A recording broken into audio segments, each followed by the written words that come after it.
అమ్మో నేను ఇప్పుడే మా ఇంటికి ఫోన్ చేయాలి, లేకుంటే మళ్ళీ ఎప్పుడన్నా మా ఊరికి పోవాలంటే తొవ్వ మర్చిపోతా ఆయనత. హలో అమ్మా, నేనే లచ్చవను. పండక్కి ఇంటికి వస్తా కానీ మన ఇంటికి వచ్చే తొవ్వలా ఏదన్నా గుర్తులు పెట్టిపి. నేను ఇంటికి వచ్చి చాలా రోజులైంది కదా. అట్లనే మీరు కూడా తొవ్వలల్లా గుర్తులు పెట్టుకోర్రి. సరే కానీ ముందుగా నేను చెప్పిన పని చెయ్యే. సరేతి ఉంటా. అమ్మయ్యా, ఇప్పటికైతే ఏ పరేషాన్ లేదుగా. మరి రేపు ఎట్లయితుందో, నేను మా ఊరికి పోతే తొవ్వెట్లా గుర్తుపడతానో ఏమో తెలుస్తలేదు. ఎందుకు అనుకుంటుర్రా? ఇగో ఇది చూడుర్రి, ఎరకైతుంది.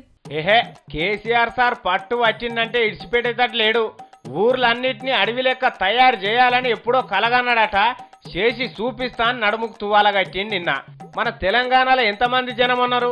ఇంత ఇటాటు 4 కోట్ల మంది. స్కూటర్లు, కార్లు, బస్సులు, జీపులు అన్ని కలిపి ఇంకో 1 కోటి పెట్టుకో. ఇండ్లు కూడా 1 కోటి పెట్టుకో. అన్ని కలిపితే కూడా 10 కోట్లు కావు. కానీ మన ముఖ్యమంత్రి గారు 230 కోట్ల చెట్లు పెట్టిస్తున్నాడట. రాబోయే 3 సంవత్సరాలలో దానికి కూడా డెడికేటెడ్ 1 వీక్ పెట్టి 230 కోట్ల మొక్కలు పెంచబోతా ఉన్నాం. 2,30,00,000 కాదు సుమా, 230 కోట్లు. ఇన్నర్గా అంటే ఒక్క ఇంటి చుట్టూ 100 చెట్లకు ఎక్కువనే వస్తాయి. 100 చెట్లు ఒక్కటే పారి పెట్టిండ్రంటే ఇల్లు కనిపిస్తుందా? బడి కనిపిస్తుందా? కనీసం ఊరన్నా కనిపిస్తుందా? అగో గా అడవి తయారు చేస్తారట. మొగుల మీదకెళ్ళి పోతే ఎట్లుండాలి సార్? కొత్తగా వచ్చిన వాళ్ళు హెలికాప్టర్లో విమానంలో చూస్తే ఇది పాలమూరు జిల్లానా లేకపోతే దట్టమైన అడవి అనుకునేటువంటి పరిస్థితి తీసుకురాబోతా ఉన్నాం. ఇది అయ్యే పని కాదు, పోయే పని కాదు, అప్పటి మందం చెప్పే మాటలు అనుకునేరు.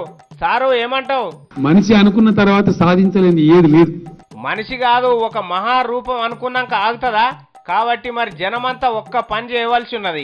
ఈ చెట్లు పెట్టే వర్కాల ఊరంతా అడవి కాబోతున్నది. కాబట్టి మీ ఇంటికి పోయే తొవ్వ, బాయికాడికి పోయే తొవ్వ, బడికి పోయే తొవ్వ, బస్టాండ్కి పోయే తొవ్వ, ఇవన్నీ యాద పెట్టుకునే తందుకు గుర్తులు వాతుకోండి.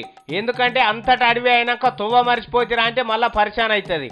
ఇప్పుడు తెల్లారిందా చీకటైందా తెలుసుకునే తందుకు ఇంటి మీద జరంతా జాగిడిచి పెట్టుండ్రి. ఎందుకంటే అడవి లెక్కుంటే చీకటి అవుతుంది కదా, వెలుతురు వచ్చేటందుకు అన్నట్టు. 230 కోట్ల చెట్లు అంటే చిన్న ముచ్చటేనా? ఒక్కసారి కళ్ళు మూసుకొని కలగనుండ్రి. నల్లమల 20 రెట్లు విస్తరించినట్టుండది గదన్నట్టు కేసీఆర్ సార్ కళ. ఈ కళ నెరవేరుస్తారట సార్.